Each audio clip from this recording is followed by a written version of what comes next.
So let me ask you this, Claude. Have you noticed any difference in really biologically active, healthy soil systems versus the less so or conventional ag type scenarios with these pests? Exactly. Just to give you an example, we sell predatory mites. We have two species, Stratolaps simitus and Galolaps gillespie. Two are predatory mites that live in the soil. And the customers that are using like Pro Mix, whatever, or just hydroponics or Rockwool, or they have a bit of trouble keeping them alive. Like with Galolaps, it goes well because they are surface dweller and they can live on compact substrate like cocoa blocks or slabs or Rockwool. But Stratolaps has difficulty. Nematodes, they get expulsed because they have no organic matter to cling on. So using non-organic methods doesn't help our predators or organic predators. You know that they're not as efficient in these type of soil. I mean of substrates. So I would say for sure when the plants, we are just like doctors to help the people that get unhealthy. Because if everybody was doing permaculture and would have a biodiversity islands, clean cutting, good methods, good spirit, good energy all the time, nothing would happen. The plants would defend themselves. And there was no monoculture and no, then there would be enough predators and everybody around to cope with things, you know. But now, even in cannabis, we're doing monocultures of cannabis. So what I've been pushing a lot, and finally we got our letters from Health Canada telling us that we can use non-cannabis plants in cannabis production facilities to help with IPM programs. Because all these QAs, all these quality assurance people, they all came from when the industry got legal in 2018, really big time for recreational. Because before that, there was just organogram or canopy back in the days for medicinal purposes.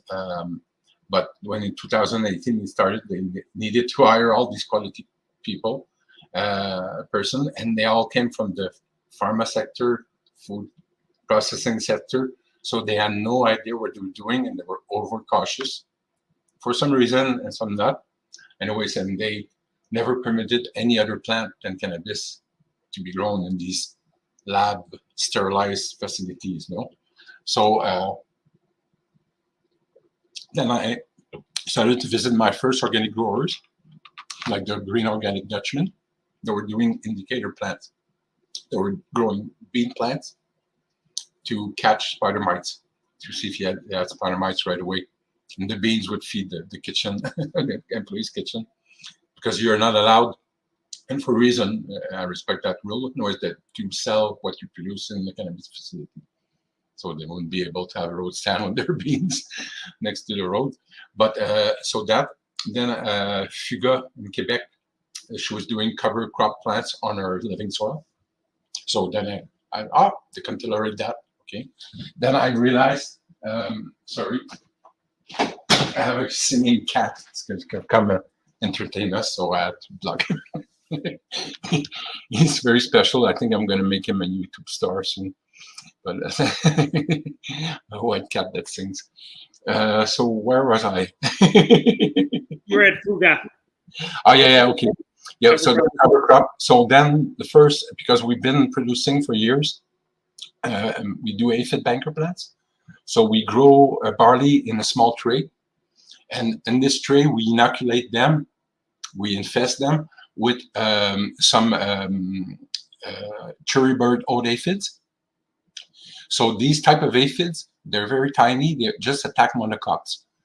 They just attack monocotyledon. So they just, unless you're producing chives or you have ornamental grasses, you don't have to worry about them. They won't go attack other types of plant.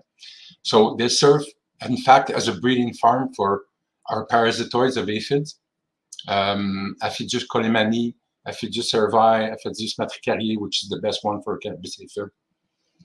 These aphid parasitoids, they will go and find aphids, pierce them with their ovipositor, and insert them an egg. So their larvae can eat them out, inside out, and they will they will eat, like in the movie Alien, they will eat their way out of the aphid. The aphid turns into a big mummy, we call it, like it puffs, it turns grayish, silverish, we call them mummies.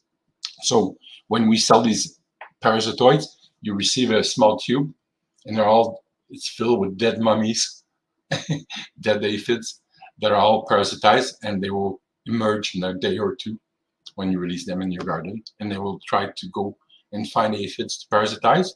And when you want to install them, like with a banker plant system, so that way they're present if aphids show up in your greenhouse. They're already living on the aphids on the banker plants. And in fact, what we sell you is a starter. So you sow your own barley, oats, wheat, winter wheat, whatever. Barley is the best. And then you just maintain your plants. You just sow some new ones after a couple of weeks, and you just stick the tray we sent you next to your own tray, and they will transfer to the other, and you just keep on going with that. So that way you release your Aphidius, and that way they will be present in your greenhouse or your indoor garden. So if you used a monocot as a cover crop, would it double as a banker plant, or? Exactly. You could do it that way, because these aphids, they might be, if you know what you're doing, I mean, if the people know it's no danger, they have no worries for their cannabis plants or tomatoes or whatever other type of plant, the other dicots.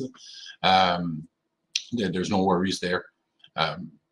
We also started talking about banker plants, ornamental peppers, purple flash. So these will serve for food for Aureus, which is a really good trips predator, and also for other, and they will reproduce in these ornamental peppers. And with tomato growers, we use mullein for Dicyphus, another predator. We also have alyssum.